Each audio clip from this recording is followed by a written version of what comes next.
Қайырлы күн балалар.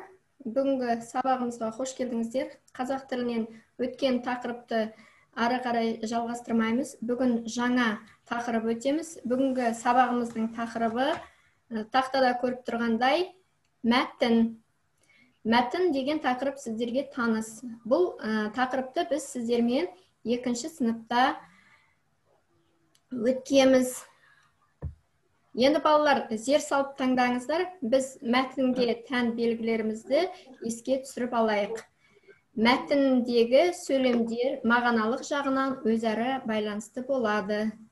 Және мәтінде белгілі бір ой болады. Сонымен қатар мәтінге ат қоюға болады. Ал балалар, енді оқулығымыздың 16-шы бетін аша қойыңыздар. Барлығымыз оқулығымызда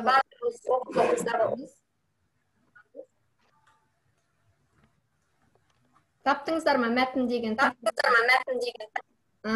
Жақсы. Енді мына жерде мынандай гүл күлтешесі берілген. Бұл жерде мәтінге қатысты басқа қандай белгілермен біз тапсыр екенімізді жазып толықтыруымыз керек. Сіздер ойлап 1-2 минуттың ішінде айта қойыңыздар. Мәтінде бізде негізгі ой болады дедік, тақырып болады дедік, және ат қоюға болады дедік. Қоса мәтінде негізгі бөлім бар, және мәтіннің тірек сөздері бар, және оны біз азат жолдан, әрбір бөлігін азат жолдан бастап жазамыз. Тағы да қандай мәтіннің басқа белгілері бар? Өздеріңіз толықтырып қойыңыздар. Апай, нешінші бет? 16 ашамыз.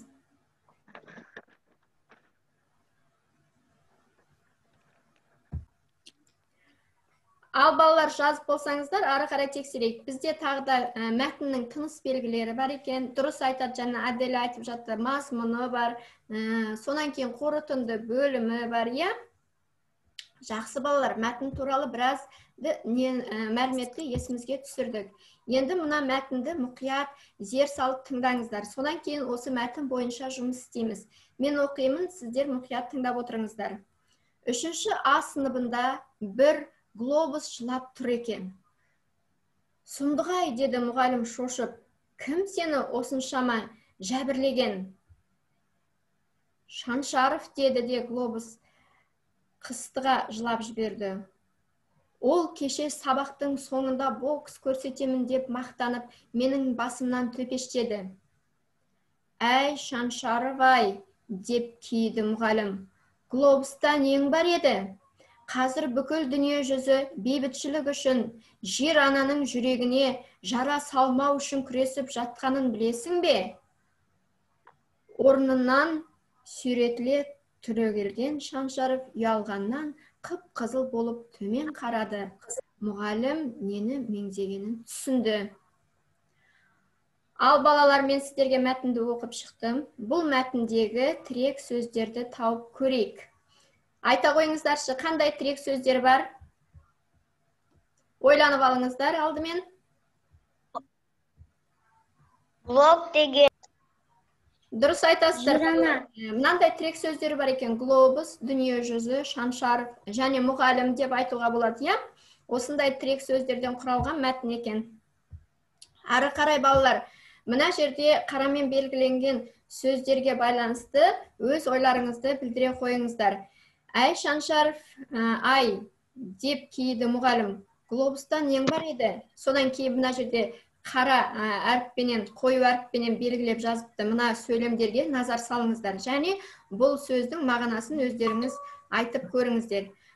Қазір бүкіл дүние жүзі бейбітшілік үшін жер ананың жүрегіне жара салмау үшін күресіп жатқанын білесің бе, дейді. Осы сөйлемде өздеріңіздің пікірлеріңізді айта қойыңыз. Амира, жалғастыра қойшы. Қандай пікірің бар, айта қой. Ештемені сындырмау керек. Дұрыс айтып.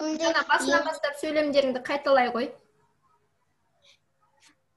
Бейбітшілік заман болу керек. Ешқашан сындырмау керек ештемені. Жақсы, Аделя айта қойыңыз, сіздің ойыңыз жаңағы сөйлем туралы. Бейбітшілік заман болу керек, жер-ананы қадірлеу керек. Өте жақсы, дұрыс айтасыздар. Ал Әділжан, сіздің ойыңызша ше?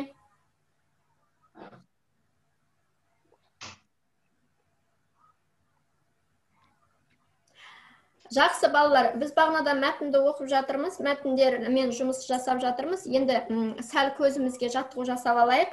Барлығымыз экранға қарап отырамыз, менімен бірге қайталаймыз. Алыс жақын дейміз, қолымызды алыс бірін жақын қылдырып қоямыз да, соған қараймыз. 1, 2, алыс жақын, алыс жақын, алыс жақын. Келесі жаққа алыс жақын, алыс жақын, алыс жақын. Енді шеңбер жасайық балалар, қане саусағымыздың ұшына қараймыз. Керісінше енді. Жақсы. Шеңбер деп қателесіппін ғой мен балалар. Квадрат жасап тұрып шеңбер деп біз, ал енді шеңберді жасайық.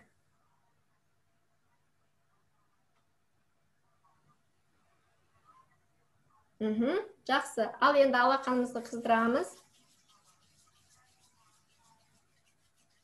Және көзімізге басамыз. Жақсы, балалар. Көзімізді сәл жаттықтырып алдық. Енді ары қарай жұмысымызды жалғастырайық.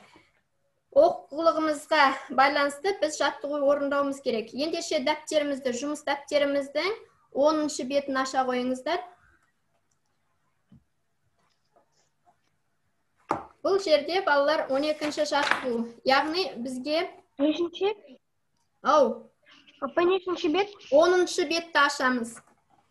Дәптеріміздегі 10-шы бетті ашамыз. Бұл жерде бізге балалар мынандай тапсырма берілген екен.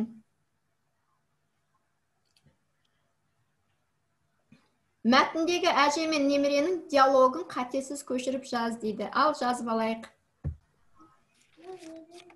Ал балалар, бұл тапсырманы орындамас бұрын бірінші мәтінді оқып, бөліктерді дұрыс қалыпқа келтіріп алуымыз керек екен. Сіздерге тақтам көрініп тұр ма балалар?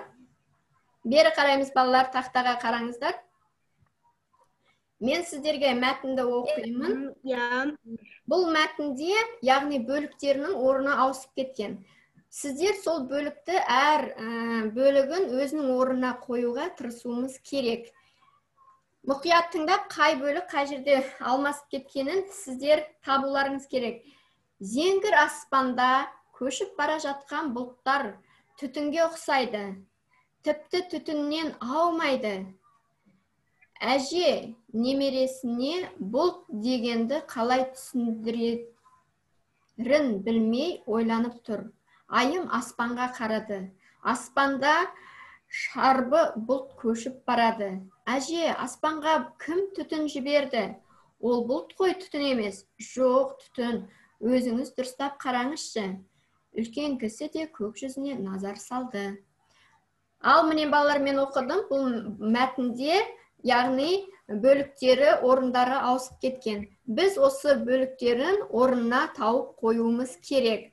Ал сіздерге ойлануға 1-2-3 минут беремін. Ойланып, дұрыс орнына қояйық бөліктерді.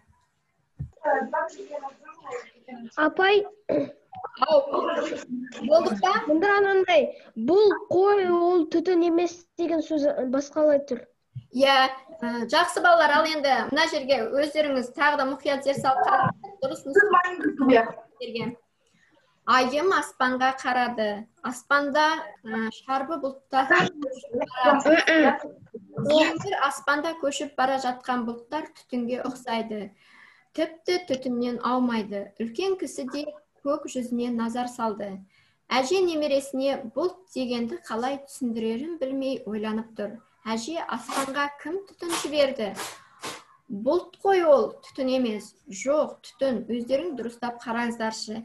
Жаңа біз сіздермен осы мәтіндегі әже мен баланың диалогына дәптерімізге жазғамыз. Және де осы мәтін бойынша ауысып кеткен азат жолдарды өз орнына қойып, мәтінді дұрыстадық. Ал енді балалар, бүгін сабағымызды, жаңа өткен тақырыбымызды бекіту үшін Мәтін жайында мен сіздерге тест тапсырма дайындағам. Осы тест тапсырманы орындайық, балалар. Ал балалар, мен сіздерге сұрақтарды оқып шығайын. Сіздер өз сұрақтарыңыздың жауабымен сәйкестендіріңіздер. Мәтін түрін анықта. Бірінші, пайымдау, әңгімелеу, сипаттау. Мәтінде не болады? Дұрыс, екі жауабын таңдаңыз. Мәтінде белгілі бір ой болады, мәтінге ат қоя аламыз, иә? Глобус мәтіннің кейіпкерлерін атаңыздар. Шаншаров, мұғалім, иә? Мәтіннің мазмұнын айту сөйлемнің қай түріне жатады? Ауызша, иә? Зеңгір сөзінің мағынасын тап. Зеңгір көк түсті аспан, яғни көк деген мағынаны білдіреді. Ал балалар, кім қанша бал алды? Мен 6-тан 3. Жақсы. Аделя, сен қанша бал алдың?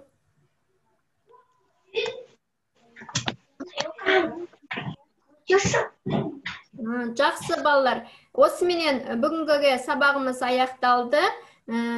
Аяқталмаған жана жазып үлгермей қалған тақырыптар, тапсырмалар болса жазыңыздар. Ал келесі сабаққа дайындаламыз.